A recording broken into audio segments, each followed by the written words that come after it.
Hi friends, welcome to workshop. Friends, இப்போ நம்ம பார்க்குறது வந்து ஒரு LG டபுள் டோர் ஃப்ரிட்ஜு. இது ப்ராப்ளம் என்னன்ட்டா, அதாவது நமக்கு ஃப்ரிட்ஜெல்லாம் வந்து பக்காவாக ரன்னிங்கில் இருக்குது. ப்ராப்ளம் வந்து அந்த பிடிக்கு பின்னாடி வந்து ஃப்ரிட்ஜு டோரில் வந்து நமக்கு வந்து பெயிண்ட்டு போய் பார்க்குறதுக்கு ரொம்ப அசிங்கமாக இருக்குது. அதாவது நம்ம வீட்டில் யூஸ் பண்ணுறோம் அப்படின்னா டெய்லி நம்ம ஈர கையோடு அந்த ஃப்ரிட்ஜ் ஹேண்டில் நம்ம பிடிக்கிறப்போ அந்த கையில் உள்ள அழுக்கு ப்ளஸ் அந்த ஏதாவது நம்ம ஈரத்தோடு சேர்த்து வச்சுருப்போம். அந்த ஈரம்லாம் வந்து அந்த இடத்துல நின்று என்ன ஆகும் அப்படின்னா பெயிண்ட்டு வந்து போயிட்டு அந்த இடத்துல துரு பிடிச்ச மாதிரி ஆகிடும். அதனால் என்ன ஆகும் அப்படின்னா ஃப்ரிட்ஜு லுக்கே வந்து நமக்கு ரொம்ப கம்மியாகிடும். நம்ம என்ன பண்ணுறோம் அப்படின்னா அதை வந்து கொஞ்சம் நல்லா நீட்டாக, அதாவது ஒரு 80% நமக்கு பார்க்குறதுக்கு நல்லா திருப்தியாக இருக்கிற மாதிரி நல்லா இருக்கிற மாதிரி நம்ம ரெடி பண்ண போகிறோம். அது வந்து ஒரு நைஸ் எமிரி பேப்பர் வச்சு ஃபஸ்ட்டு அந்த பெயிண்ட் எல்லாம் வந்து நம்ம வந்து சுரண்டி எடுத்துடுறோம். எடுத்துகிட்டு அதுக்கப்புறம் வந்து நல்லா தண்ணி வச்சு நம்ம வந்து 220 பேப்பர் போட்டு நைஸாக பண்ணிடுறோம். அந்த சர்ஃபஸ் வந்து நமக்கு நீட்டாக க்ளீனாக நைஸாக இருந்தால் மட்டும்தான் நமக்கு வந்து அந்த பெயிண்ட் வந்து ஃபினிஷிங் வரும். ஸ்டிக்கர் போட்டு அந்த ஒட்டிகிட்ருக்காங்க. அந்த ஸ்டிக்கரை நம்ம ரிமூவ் பண்ணப்போ அந்த பெயிண்ட்டோடு சேர்ந்து வந்துடுச்சு அந்த இடத்துல. இருந்தாலும் அதையும் வந்து நம்ம நைஸ் பேப்பர் போட்டு நம்ம மேலே வந்து ரஃப் பண்ணியிருக்கோம். நம்ம மேலே அந்த ஸ்ப்ரேலே வந்து அதை கவர் பண்ண போகிறோம். நடுவில் அந்த பிடி வந்து நம்ம வந்து ரிமூவ் பண்ணிடணும். ஏன்னா அதுக்கு கீழே கூட அந்த இடத்துல கொஞ்சம் துரு பிடிச்சிருக்கலாம். அதெல்லாம் வந்து நம்ம ரிமூவ் பண்ணிவிட்டு அந்த பிடிக்கு மேலே வந்து லைட்டு கிரே கிடையாது, இது ஒரு எல்லோ கலர் மாதிரி ஒரு லைட் கலரில் இருக்குது பாருங்கள். அது மேலே வந்து நம்ம இன்னொரு வேறு ஏதாவது ஒரு ஆப்போசிட் கலர் நம்ம அடித்தோம் அப்படின்னா அது பார்க்குறதுக்கு வந்து நமக்கு வந்து நல்லாயிருக்கும். அதாவது பின்னாடி பேக்ரவுண்டு வந்து நமக்கு சில்வரு, அந்த பிடி வந்து நிக்கிள் கோட்டிங்கு. இது வந்து அதுக்கு ஆப்போசிட் கலரு, ஒரு வேளை ரெட்டு இல்லைனா பிளாக்கு, ப்ளூ கூட கொடுக்கலாம். ஆனால் இந்த 3 கலர் ஏதாவது ஒரு ஆப்போசிட் கலர் நம்ம கொடுக்குறப்போ நமக்கு பார்க்குறதுக்கு வந்து நல்லா அட்ராக்ஷனாக இருக்கும்.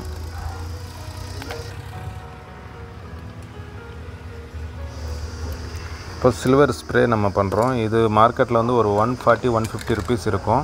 கிட்டத்தட்ட ஒரு ஃப்ரிட்ஜு ஃபுல்லாக அடிக்கலாம். நம்ம அடிக்கிறது வந்து கொஞ்சம் அது அடிக்கிறதுக்கு முன்னாடி நம்ம வந்து நைஸாக வந்து ஷேக் பண்ண வேண்டியது இருக்கும். ஏன்னா அதில் வந்து மிக்சிங் ஆகணும். உள்ளே வந்து இது கோலி உருண்டை இருக்கும்.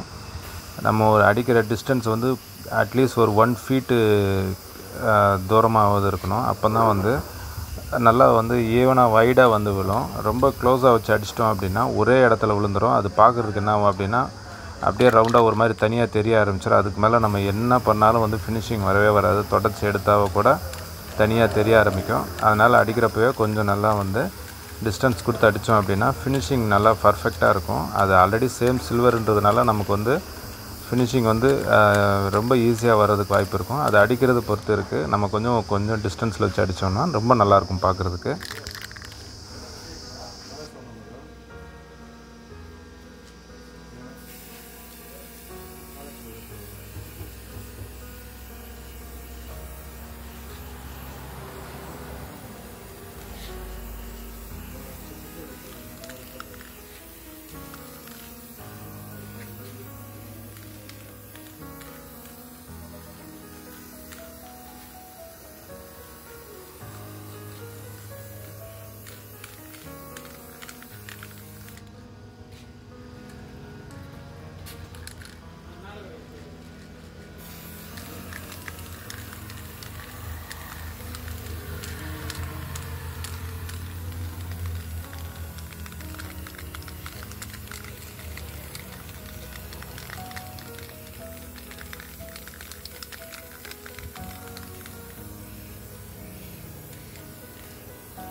கிட்டத்தட்ட நமக்கு நல்ல ஒரு லுக் இருக்குது. இதுக்கு மேலே வந்து அந்த பிடிக்கு மேலே இருக்கிற கேப்க்கு வந்து நம்ம அடிக்கிறோம். பிளாக் கலர் அடிச்சிருக்கோம். அதாவது ஒரு ஆப்போசிட் கலராக இருக்கும் நமக்கு. சில்வருக்கு ஆப்போசிட் பிளாக்கு. நல்ல ஒரு லுக்கு தரும் நமக்கு. இதை அடித்து முடித்தோடனே இதுவும் கொஞ்சம் ஒரு 20 மினிட்ஸ் ஆச்சுன்னா நல்லா ஆறிடும். ஆறினோன்னா அதாவது நம்ம ஸ்ப்ரே பண்ணுறப்போ நமக்கு வந்து சீக்கிரம் ஆறும் நமக்கு பெயிண்ட்டு. நார்மலாக நம்ம பெயிண்ட் அடிக்கிறத விட இதில் வந்து ஆல்கஹால் மிக்சிங் இருக்கும்.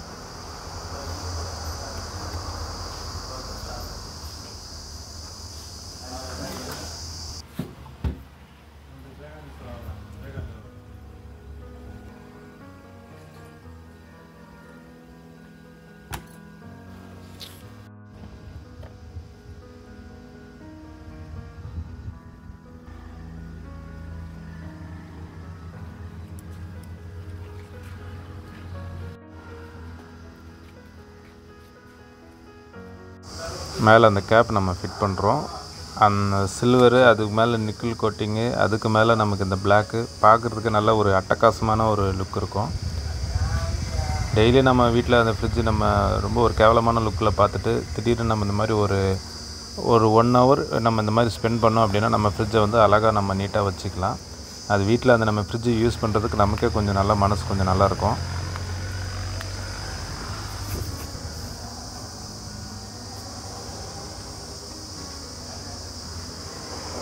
இந்த கேப் நம்ம நீட்டாக மெதுவாக ரிமூவ் பண்ணி ஃபிட் பண்ணுறது தான் கொஞ்சம் கஷ்டமாக இருக்குமே தவிர, மேலே பெயிண்ட் பண்ணுறதெல்லாம் ஈஸி தான். உள்ள சின்ன சின்ன லாக்கில் இருக்கும், அது கரெக்டாக கொஞ்சம் ஒரு ஸ்மூத்தாக எடுக்கணும். அது சென்சிட்டிவான லாக்குங்க அது. இதுக்கு மேலே நமக்கு எக்ஸ்ட்ரா பெயிண்ட் பட்டதெல்லாம் வந்து நம்ம வந்து டர்பன்ட் ஆயில், இது மாமூலாக பெயிண்டிங்க்கு வந்து மிக்சிங்க்கு யூஸ் பண்ணுறது. இது ஒரு சின்ன கிளாத்து, நல்ல சுத்தமான கிளாத்தாக இருக்கும். நம்ம யூஸ் பண்ணுறது இப்போது ஆல்ரெடி அதில் இருக்கிற அழுக்கே அதில் கொஞ்சம் ஒட்டுற மாதிரி இருக்குது. இருந்தாலும் பிரச்சனை இல்லை, திருப்பி மேலே இன்னொரு கிளாத் வச்சு நம்ம தொடச்சிடுவோம். ஒரு நல்ல கிளாத் வச்சு, ரொம்ப காட்டன் கிளாத்து, அதாவது ரொம்ப அமௌண்ட்டு சின்ன கிளாத்தில் வச்சு நம்ம தொடச்சோம் அப்படின்னா கீழே மேலே எங்கேயும் எக்ஸ்ட்ரா எங்கேயும் படாமல் நம்ம எங்கே துடைக்கணும்னு நினைக்கிறோமோ அங்கே மட்டும் நம்ம துடைக்கிறதுக்கு நல்லாயிருக்கும். இந்த பெயிண்ட்டு வந்து நம்ம துடைக்கிறது வந்து அடிச்சுட்டு ஒரு அட்லீஸ்ட் ஒரு 1 ஹவருக்குள்ளேயாவது நம்ம துடைச்சிடணும். இல்லை அப்படின்னா அது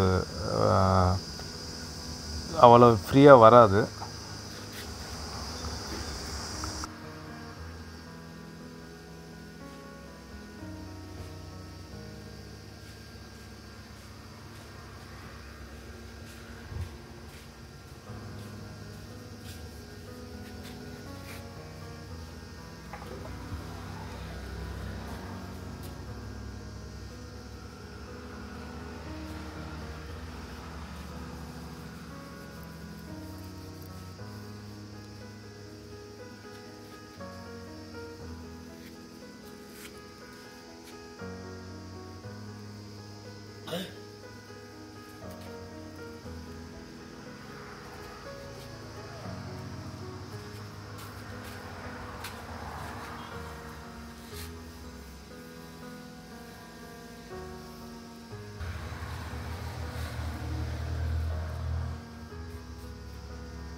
எல்ஜி பிராண்டே நம்ம துடைக்கிறோம். மேலே துடைச்சோன்னா நமக்கு நல்ல ஒரு லுக்கு தனியாக தெரியுது. ஒரு வேளை லைட்டாக எங்கேயாவது மேலே கீழே பட்டுச்சு அப்படின்னா ஒரு நல்ல கிளாத் வந்து நம்ம வச்சு துடைச்சிட்டோம் அப்படின்னா எக்ஸலண்ட்டான லுக்கு கிடச்சிச்சு நமக்கு ஃப்ரிட்ஜு.